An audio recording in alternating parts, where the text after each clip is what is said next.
enough for you? Yeah, very, very warm. It's all good, though.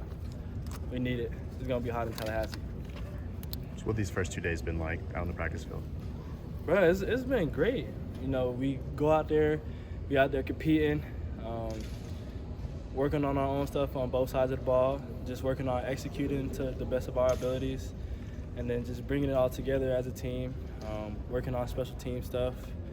So, I mean, it's been really good just being able to be back out here and competing and just competing against my brothers. What feels different about this year compared to last year? Just the team togetherness that we have. I feel like a lot of people are more bought in, more accountability. People understand what their role is, and they're gonna do everything they can to, you know, execute in their role that they have. Speaking of roles, Coach Grubb was talking about you being more of a leader in that wide receiver room. Just what have you done to maybe step into that? Just speaking up more, being more vocal. I was a person that would say like to lead by example, but you know, when you're growing into a leader, you have to be more, you know, vocalized, and because you have a lot of experience within the game. So just being more vocalized, letting people know, you know, what I went through with my experience, because I mean, they're gonna go through a lot of things that I went through, so I can help talk them through it.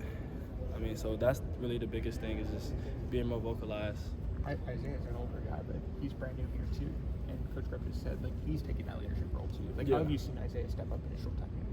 Yeah, Isaiah's been a great addition, not just to the receiver room, but to our team. I mean, he was at Miami, and he played with older guys like Xavier Restrepo and Cam Moore, guys that are in the league. So he knows what it takes to get it done at the highest level. So for us to have him and him bring his input, man, it's been a blessing. Kind of a two-part question. Going up against these defensive backs, how have they helped you guys get ready to challenge them? I honestly think we have the best defensive back room in the country. So going against the best every single day, you have to find new ways to get open, new schemes. So I mean, it's been great. I mean, we've been competing for 2 years now with some of them, and some of the new additions like Cam and all the other guys. It's been great.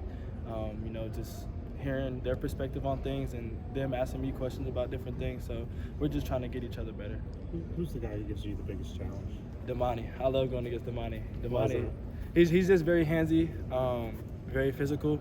He's smart. He's a veteran, so he knows what to do. He knows what levers to take away, different things, how I'm lined up. So I really have to think when I go against him. What have you seen from Jalen Hale as he keeps coming back from his injury? Hale has been really, really explosive. But I already knew that, man. Like, Hale has always been explosive. And just for him to come back from his injury and still be better than what he was, it's really a blessing. And you can see how God has been working with him. What kind of offseason has Rico Scott had? Rico has been great. He ran 23 miles per hour, 23.5. Like that's moving. Like that guy has put in a lot of work within the weight room, within off the field stuff, and he just continued to improve. He asked a lot of questions. His knowledge of the game has expanded, and I'm really excited to see what he's going to step up and do for us. Take me through what you've seen out of Ty, Austin, and Keelan on this practice field. Yeah, I say each of them, they have been really good. They made a big jump from the spring until now. Our playbook is something that's very diligent. It's not easy to pick up, but those guys put in a lot of time. They're here early. You know, each of them, they have their own way of going about things, and you know, I'm just very grateful to have a relationship with each and every one of them, and you know, it's no animosity between them, and you know, they just continue to work each and every day, and they pat each other on the back, because that's what teammates do. How quickly, as a receiver, do you want to know who the starting quarterback is? I say that really doesn't matter to me. It's just the matter of fact of just executing. You know, I feel like when each of the QBs are in, we're able to execute at the level that we need to win. So I mean, that's all that matters. The coaches are going to make that decision when the time is right. You talked about the playbook. How different does it look maybe from this year to last year with a quarterback that's not Jalen Milroe?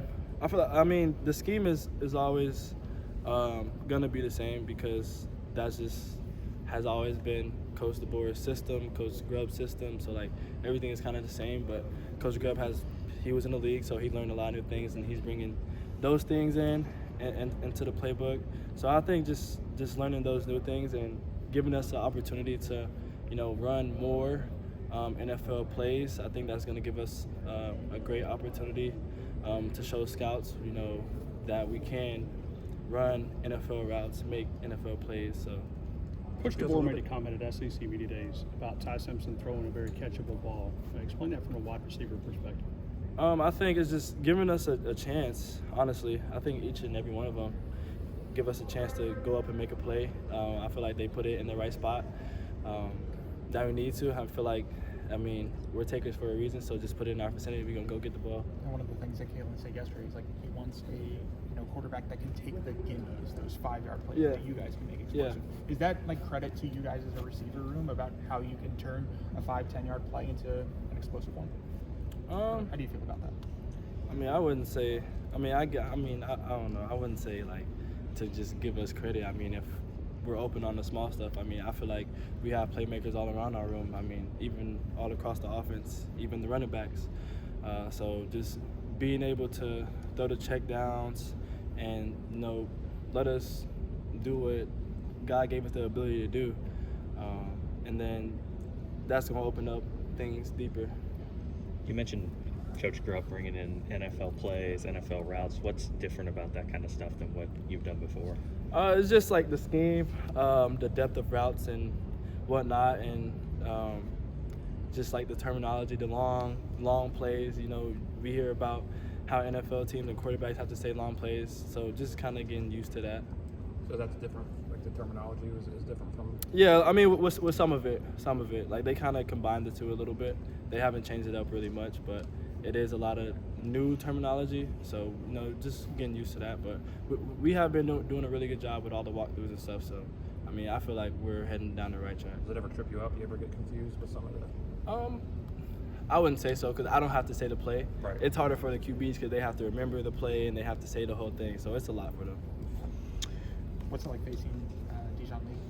Dijon Lee, he's a young corner, but he has great ability. He's very lengthy. He has long arms, so he can reach you and touch you at the line. So just giving him little tips and things that I see. I've learned a lot from going against a lot of great DBs, so I think he's going to be really great. He's continuing to improve, and I think he's going to play a lot for our defense, and he's going to make a lot of plays. What can you say about the depth of this room, not only with guys like you and Ryan coming back or adding Isaiah, but also the new freshmen coming in? It's a stacked wide receiver room. Mm-hmm. What can you say about that and how that's shown early on these past couple days? Yeah, I think it's been really great for us. We can put guys anywhere and they can go make plays. I think that we can really trust everybody in our room to execute. And we have a lot of talent in our room, and so I'm excited for us to spread the ball around, man. It's all about being selfless in our room. So, just cheering on for our brothers and just being excited for them to make some plays. How's a guy like Jam grown over the course of that past offseason? I think, Jam is Jam. He's great. He's a great running back. I've seen the most improvement in his leading. Jam is a guy he doesn't talk very much, but he is a leader, so he has to take on that role, and he's been doing a great job of doing that. Speaking from a leadership standpoint, how important is it to you, to kind of set the tone for the receiver room? It's your last year. Parker Brailsford just said, a lot of people calling you Unc around here and stuff, not trying to make you feel no type of way. But how important is it to you, just to set that tone going into the season? Yeah, we have a standard that's set, and guys that came before us, like Julio, Jerry Jeudy, Calvin Ridley, we can name all of them, but it's a standard that those guys set. So, me coming in and, learning from the coaches that kind of already been here and asking them questions, like what those guys have been doing. So now I know what it's going to take, and, just trying to bring the younger guys along and everybody else in the room. So you see yourself Thanks, everybody. You see yourself as an Unc? Do I see myself as Unc? Yeah. when they say Unc, it's not because like I'm older or anything. It's just the way that I carry myself, the way I do things off the field, and they see how important certain things is in my life, and so like that's why they call me Unc. So it's cool. I got you. Yeah. Hey, thanks for the interview. Appreciate Thanks, you guys. everybody.